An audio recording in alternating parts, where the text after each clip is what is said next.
A Caminho da Luz. História da civilização à luz do Espiritismo, ditada pelo Espírito Emmanuel, psicografada por Francisco Cândido Xavier, FEB 1939.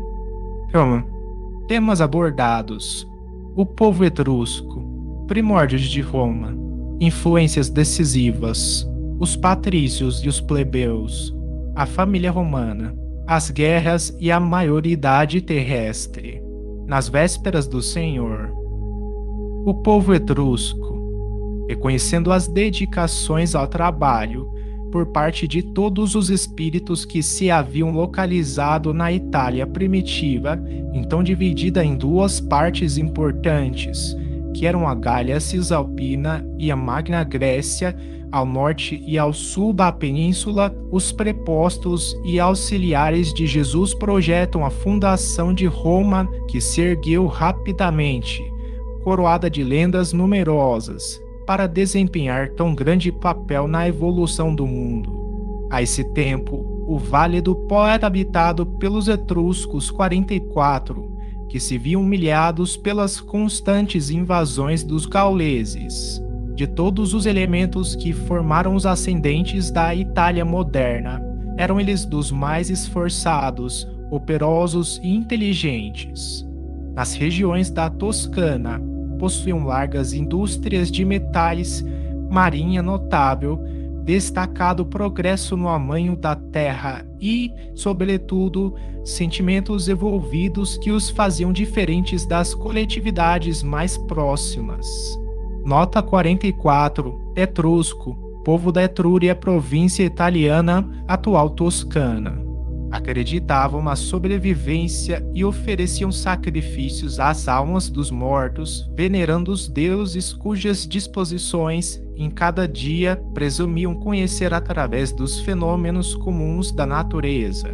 Atormentados e desgostosos em face das lutas reiteradas com os gauleses, os etruscos decidiram tentar vida nova e, guiados indiretamente pelos mensageiros do invisível, grande parte resolveu fixar-se na Roma do porvir, que, então, nada mais era que um agrupamento de cabanas humildes e desprotegidas.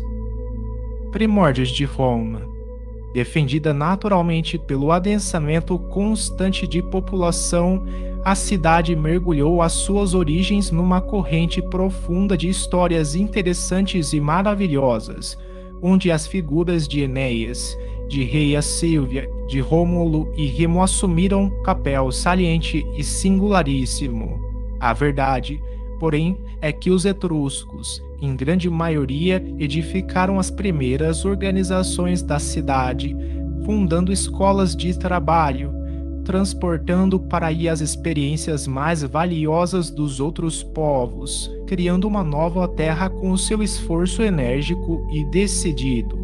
Lá encontraram eles as tribos latinas ramenses, titienses e lúceres, congregadas para a edificação comum, das quais assumiram a direção por largos anos, construindo os alicerces das realizações futuras. Quando Rômulo chegou, seus olhos já contemplaram uma cidade próspera e trabalhadora, onde fez valer a sua enérgica inteligência, mas não faltou à posteridade o gosto de tecer uma coroa lendária e fantasiosa, chegando-se a afirmar que a sua figura fora arrebatada no carro dos deuses, com destino ao céu. Influências decisivas. Desnecessária será a autópsia da história nos seus pontos mais divulgados e conhecidos, quando o nosso único propósito é esclarecer o entendimento do leitor quanto à direção do planeta que se conserva, de fato, no mundo espiritual, de onde o Cristo vela incessantemente pelo orbe e pelos seus destinos. Todavia, para fundamentar nossa asserção acerca das influências etruscas nos primórdios de Roma, somos levados a recordar a figura de Tarquínio Prisco, filho da Etrúria, que trouxe à cidade grandes reformas e inúmeras inovações em todos os departamentos da sua consolidação e do seu progresso, lembrando, entre as suas muitas renovações, a construção da Cloaca Máxima e do Capitólio. Seu sucessor, Sérvio Túlio, era igualmente da sua família. Este dividiu todo o povo da cidade em classes e centúrias, segundo as possibilidades financeiras de cada um, desgostando os patrícios, a esse tempo já organizados, em virtude de essa reforma apresentar-se dentro de características liberais, não obstante as suas finalidades militares, onde, porém, mais se evidenciam as influências etruscas nas organizações romanas, é justamente na alma popular, devotada aos gênios, aos deuses e às superstições de toda espécie, que seriam multiplicadas em seus contatos com a Grécia. Cada família, como cada lar, possuía seu gênio invisível e amigo, e, na sociedade, alastravam-se as comunidades religiosas, culminando no Colégio dos Pontífices, cuja fundação remonta ao passado longínquo da cidade. Esse colégio foi depois substituído pelo Pontífice Máximo, chefe supremo das correntes religiosas, do qual os bispos romanos iam extrair, mais tarde, o Vaticano e o Papado dos tempos modernos. Os romanos, ao contrário dos atenienses, não procuravam muitas indagações transcendentes em matéria religiosa ou filosófica, atendendo somente aos problemas do culto externo, sem muitas argumentações com a lógica, e foi por isso que, com a evolução da cidade, o panteão, seu templo mais aristocrático, chegou a possuir mais de 30.000 deuses. Os patrícios e os plebeus, depois dos últimos Tarquínios, que procuraram intensificar os poderes militares da realeza, proclama-se a República, que fica governada por 2 magistrados patrícios, assistidos pelo Senado.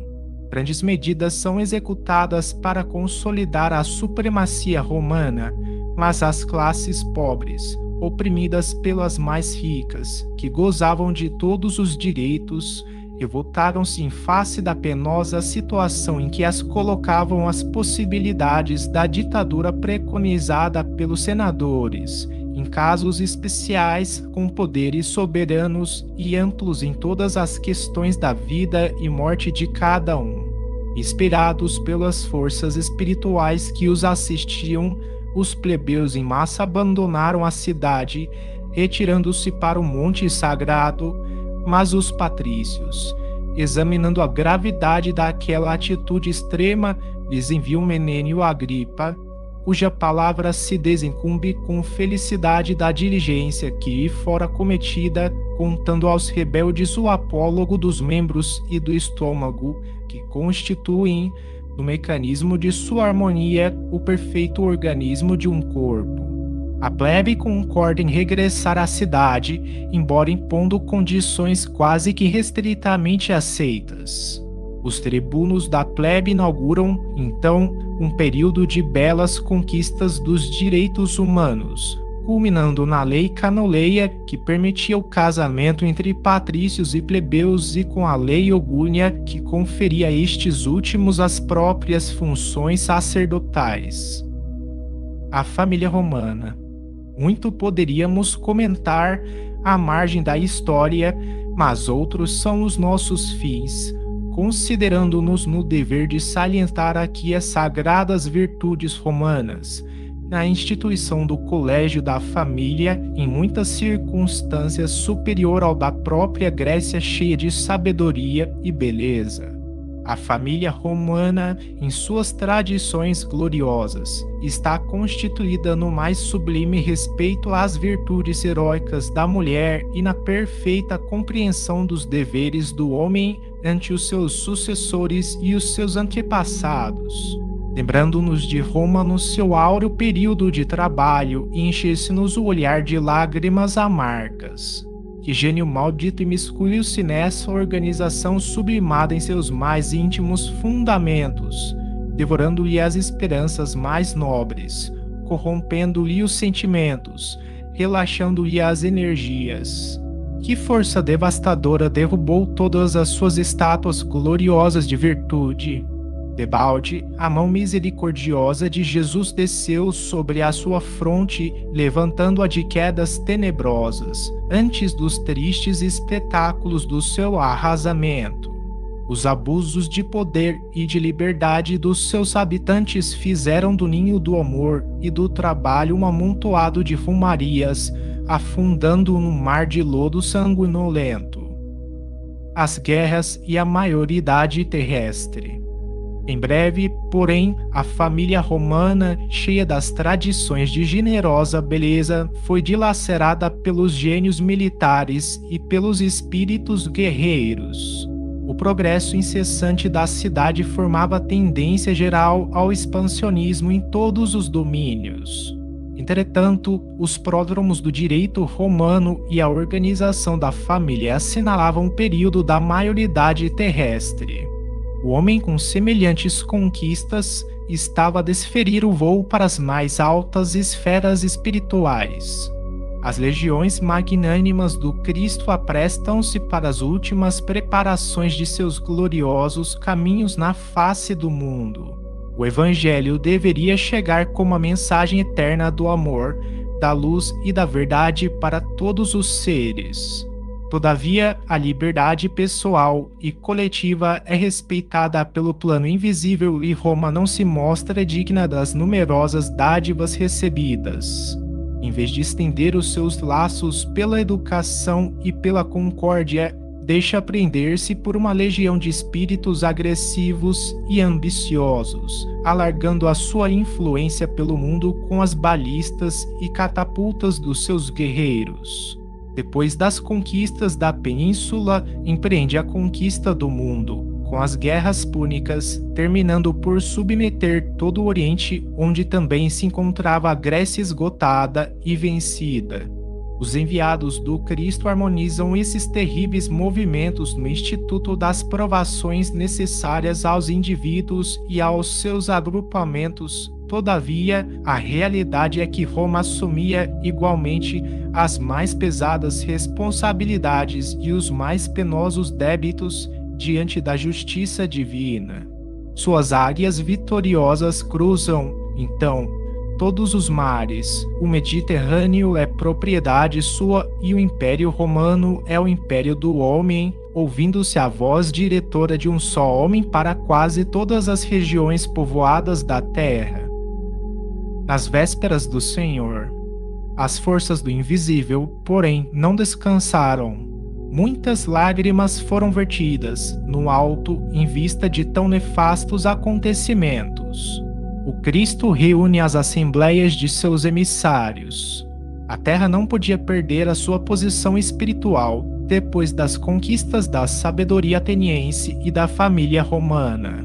É então que se movimentam as entidades angélicas do sistema nas proximidades da Terra, adotando providências de vasta e generosa importância. A lição do Salvador deveria, agora, resplandecer para os homens, controlando-lhes a liberdade com a exemplificação perfeita do amor. Todas as providências são levadas a efeito.